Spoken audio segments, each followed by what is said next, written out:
Hello friend, my name is Helen. Today I will discuss uh, Bajiram and Ravi Institute of IS Examination GS Mains Global 2023 and Part 1. Maximize your score. This book I will discuss contain paper wise GS1, 2 and 3 with comprehensive coverage, quick revision, meticulously chosen topics, in-depth analysis on topics, and orientation. Index is a paper one: history and culture, society, geography, constitution and polity, and governance and social justice and international affairs and economic growth and development and agriculture and science and technology, biodiversity and environment and defense and security. This topic I will discuss in this book. Let's start. History and culture. Lakshit Borphukan and Lakshit Borphukan. First topic is a 3-day celebration of the 400th birth anniversary of Lakshit Borphukan was held in New Delhi.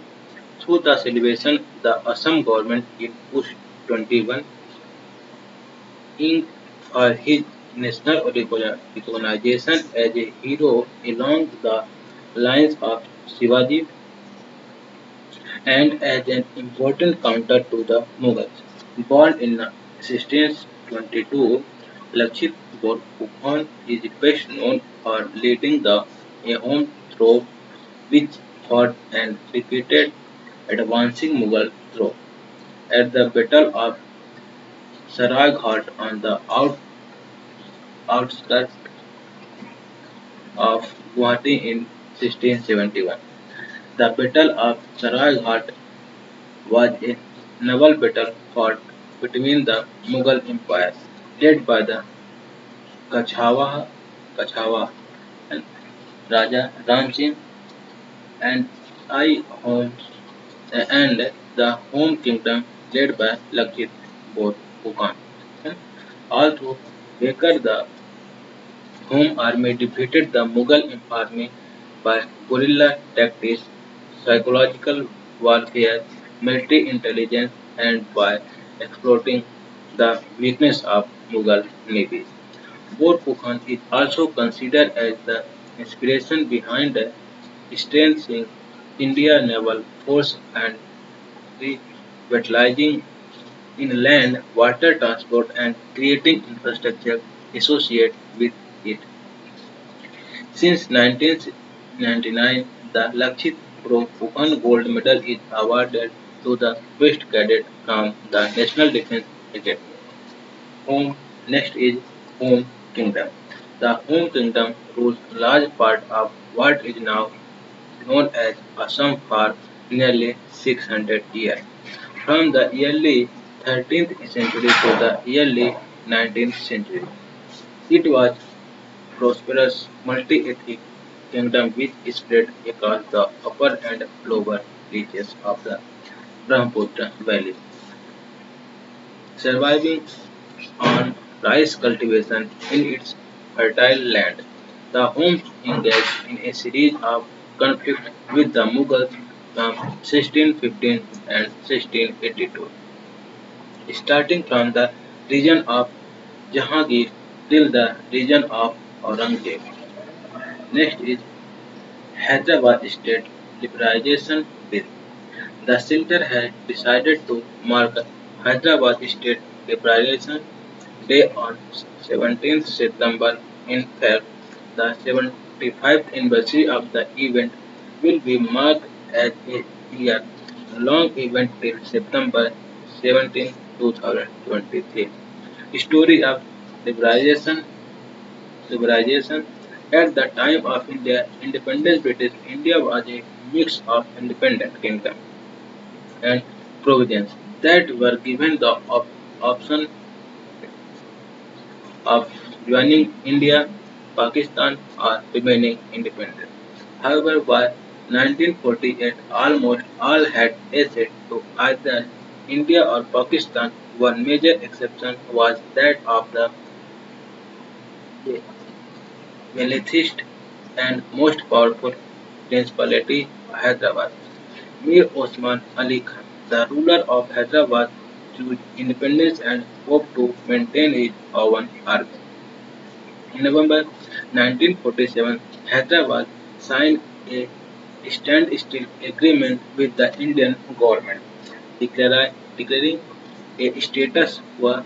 This meant that with November 1948, the Nizam could let things be as they were and not finalize a decision as negotiation with the Indian Union continued. However, in the first half of 1948, tension grew as the Rajakal leader and the government in Hyderabad began to speak of war with India and began border radius with Madras and Bombay pre- presidencies. And as a response, India sent troops around Hyderabad and began to ready itself for military reputation. With Nizam important more arms and the violence of Rajakas approaches, approaching dangerous properties, India officially launched Operation Polo on September 9 and deployed its troops in Hyderabad 4 days later. On 17 September, 3 days after the deployment, Nizam surrendered and passed to India in November. The Indian government decided to the generous and not punish the Nizam. He was retained as the official ruler of the state and given a privy purse of 5 crores of 5 million rupees. Purse. Maharshi Dayanand Saraswati. The Prime Minister inaugurated the year-long celebration commemora- commemorating the 20th birth anniversary of Maharshi Dayanand Saraswati.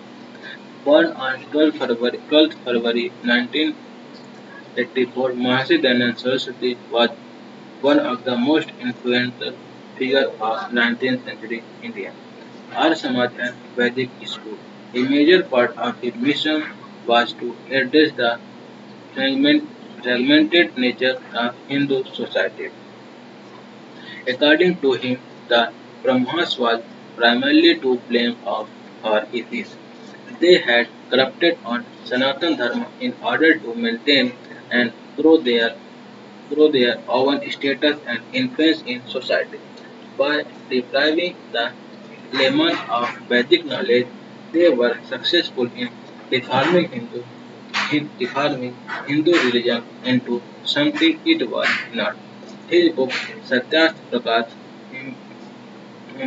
emphasized the return to Vedic principles that Dayanand Saraswati believed had been lost over time. To propagate his message, he found the Arya Samaj in 1875, leading a reform movement with Orthodox Hinduism.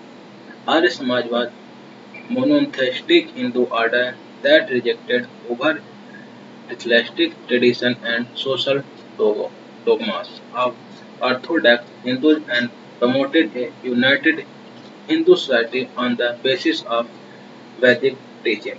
Our Samaj has played a key role in culture and social awakening of the country by its emphasis on social reform and education.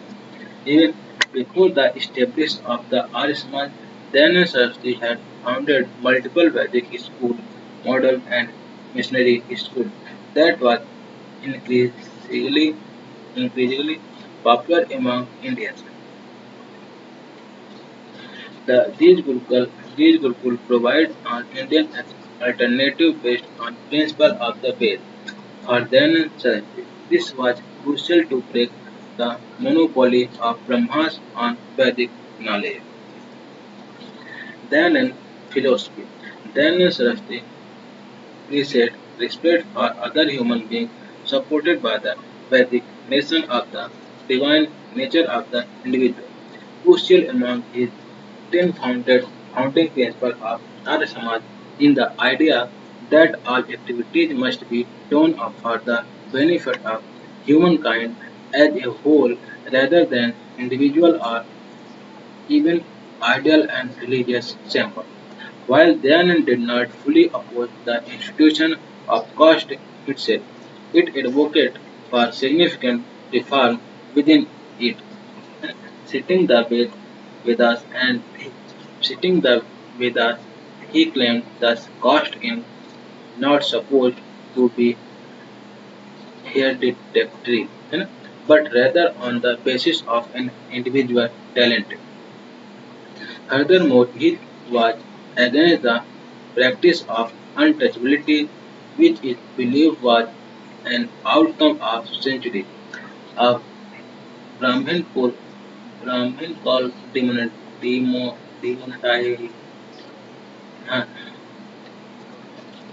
Brahminical domination.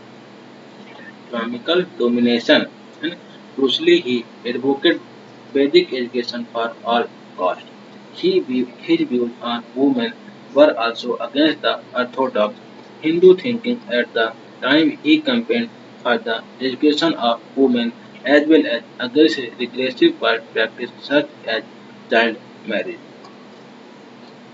Then legacy. Then Saraswati legacy has had a lasting influence. First, his message was particularly important at a time when nationalist sentiment in India was rising. He is credited to have first used to term Swaraj, self-rule in 1875, which would later be picked up by the like of Lokman Tilak and Mahatma Gandhi. His work was also important for the consolidation of Hindus through the organization of Arya Samaj. He was among the first to advocate conversion into the Hindu fold. This became a very popular movement by the early 20th century, especially aimed to lower caste converts, who were given a higher social status and self-esteem under the more egalitarian or Samaj philosophy. And today, Dayanand Saraswati legacy carries on through the Arya Samaj Center found across India as well as the Dayanand Anglo Vedic School and College, providing quality education even in the most remote place. DAV school have over time become popular. Surupalli Radhakrishnan, India's second president, called Dayanand Saraswati a maker of modern India. Yeah. This lecture I closed, and next part is next day, society. Thanks. Please subscribe my channel.